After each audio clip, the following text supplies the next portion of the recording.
Gotta make this quick. I literally woke up, showered, freshened up, and it's 10 minutes till the train. I've been rushing.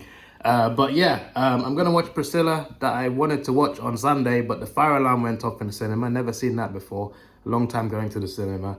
And then when we went back in, they said the screening is cancelled. So we watched 40 minutes of Priscilla and not the rest of it. So I'm gonna watch the rest of it now. Hopefully there's no fire alarm this time. And after I watch Priscilla, I'm gonna watch that Emma Stone movie, Poor Things. Is it called Poor Things?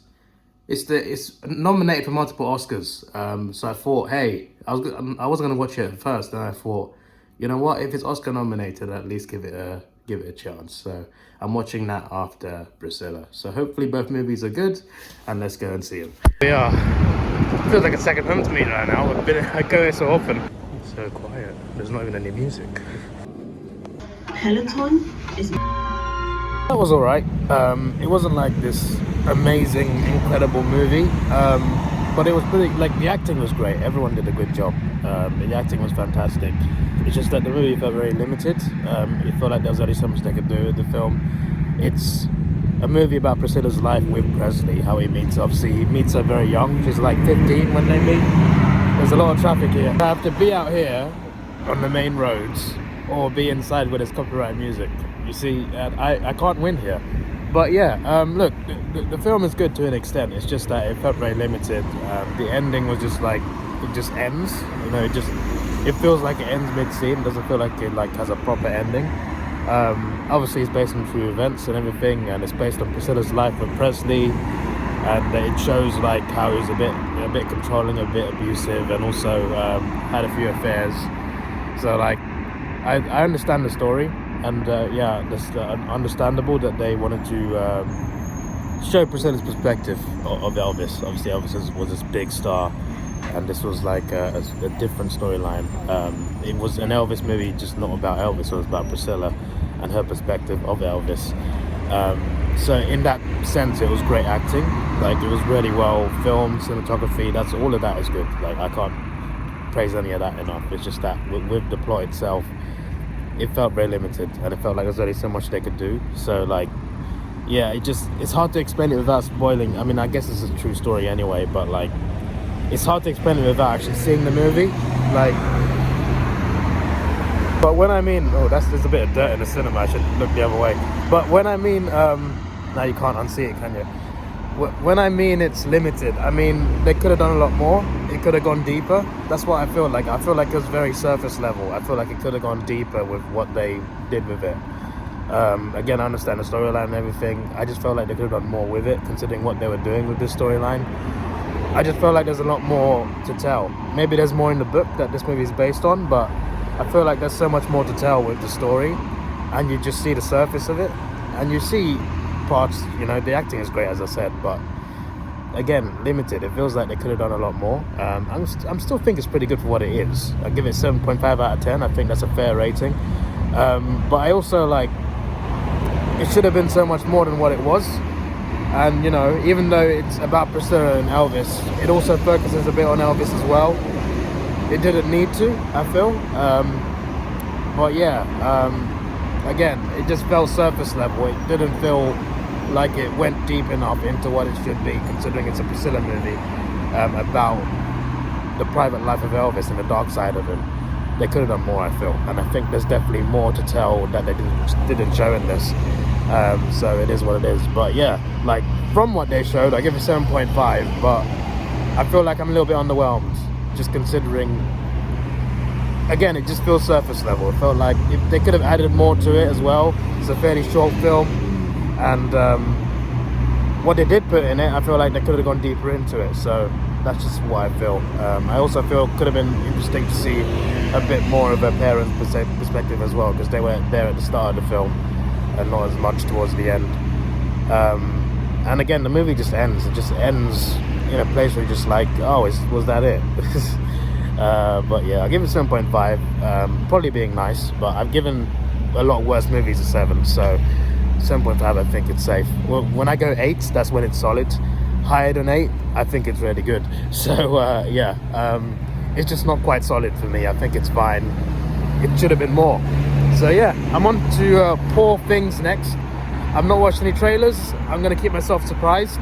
Emma Stone is in it. It's Oscar nominated multiple times. That's enough for me. I'm just gonna, because I'm a fan of Emma Stone anyway, so I'm gonna watch it. I don't know what it's about, but hopefully it's good. I'm pretty sure this time it's fiction and not based on real life. So yeah, we'll see what it is. Apparently it's like I checked IMDb. I like to look on IMDb for like genres and stuff, and it says like dark comedy, sci-fi. So yeah, I didn't read a synopsis though, just the categories. Sounds good. Anyway, I'm gonna go get a Subway before I watch that film. So Priscilla was directed by Sofia Coppola, obviously a famous directing family. Again, it is far too quiet.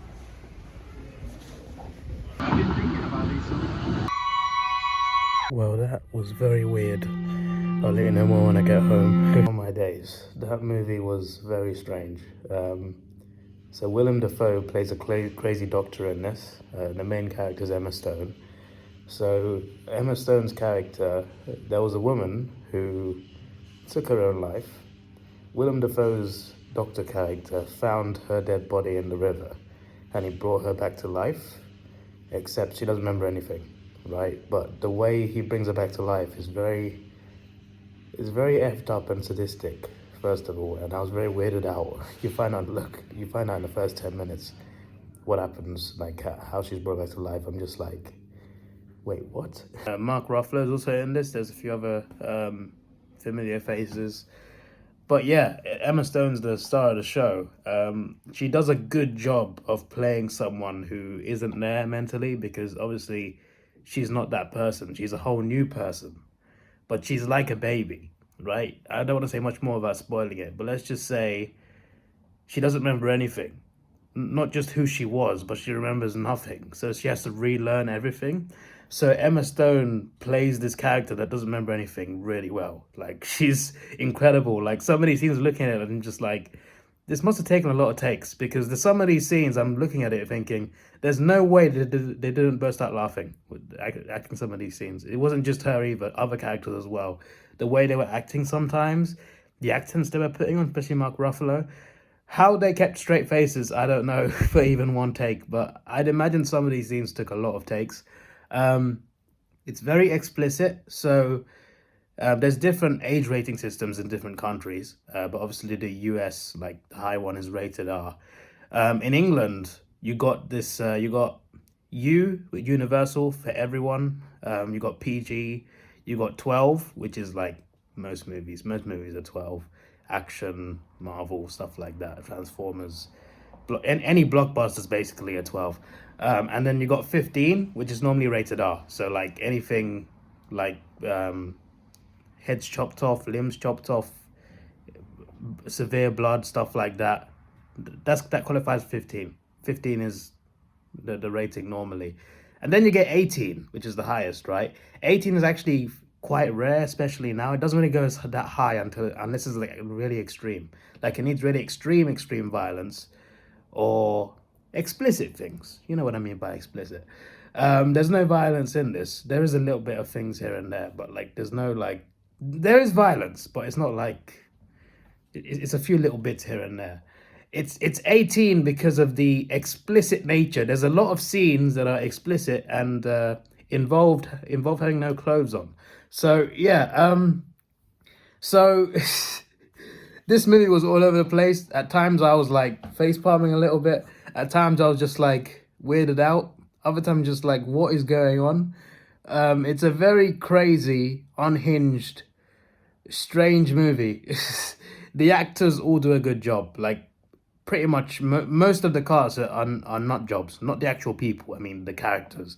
The characters they play are nut jobs, and they all do a great job of playing these absolute nut jobs. Everyone's a maniac, and not everyone, but almost everyone is a maniac in this movie. Almost every character. Yeah, it's just like, I'm just like, what's going on here? It's one of those movies where I'm just like, what's going on? It's hard to explain without you guys seeing it. Then you know what I mean. I hope someone watching this video has seen this film, because I don't know what to think. In terms of acting, I'll give it an 8.5. The acting is phenomenal. Considering the characters that they're playing, they're all phenomenal. Willem Dafoe, Emma Stone, they steal the show. I don't know the name of the actor of the other guy. There's another guy who's like Willem Dafoe's assistant. I don't know the actor's name, but he does a good job. Mark Ruffalo does a great job as well. He's a bit unhinged in this. There's another man that is towards the third, is in the third act. He does a great job. And there's a few other characters here and there, right? It's a fairly small cast overall, but still, there's quite a few people. Everyone does a great job. In terms of the actual storyline, I don't know how to rate it, because I'm so baffled by it. I can't talk too long about coughing. I just had a coughing fit. I've had a cough for 2 weeks, and it won't go away. I don't understand what to do. Anyway, back on topic. Poor Things was so bizarre. I'm just sitting there like, how do I rate this? Because I'm very confused. So this gets a lot of Oscar noms. Okay. Right. Okay. Yeah. Definitely not something you see with the family. I don't think they'd let you in the family anyway. There's definitely age restrictions on this one. But yeah, it's a very bizarre story. The actresses, they all nail it. They're all great in their roles. It's well directed. Just the storyline as a whole is just it threw me off from 5 minutes in. I'm just like, what? And then it just goes even more. What? Constantly turns it up, and I'm just like, yeah, this just escalates. Just when you think it couldn't get any crazier, it does. It really does. So yeah, look, great. I mean, none of these actors actually watched this video, let's be honest. But if they did watch this video, then you did an incredible job. I don't know how you kept a straight face through most of these scenes. I feel like there was one scene, there was one explicit scene that take place in Paris, where it looked like Emma Stone was trying not to laugh. And I don't know if that was part of the act or whether that she actually was trying not to laugh. And they just left it anyway. That's what it felt like.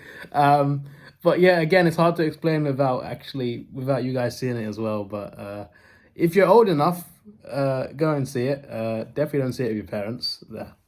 Very bad idea. Don't see it with family. If there's something to hide from your family, it's this movie.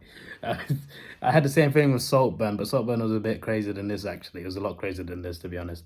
But yeah, look, I'm not saying it's a bad movie. It's not a bad movie. It's just really bizarre, and I don't know how to rate it. But in terms of acting, 8.5 out of 10. I'll give it 8.5 in terms of acting. I just don't know how to rate the actual content of the movie. I don't know. I don't know what to say or think. So yeah. I'll see you next week. My next day off. I mean, my next day off is tomorrow. I had 1 day holiday allowance left, so I'm using that for tomorrow. My holiday year at work ends in the end of January, so got to use it as soon as possible. So I got tomorrow off, but there's no movies out in cinemas tomorrow that I want to watch, unless I want to see Wonka again, which I could, but I'm going to stay at home, record videos. But I'll be back at the cinema next week because they're going to show The Holdovers next week. It's out on Friday here. It's also Oscar nominated. I heard it's incredible. I look forward to watching that. Hopefully next week. There's something else as well. So next week, I'll hopefully be back at the cinema, and yeah, I'll see you then. So this was quite the movie night. Quite the movie night. This is your boy Davidoff. Please like, share, subscribe. Thanks for watching. Have a good day, and see ya.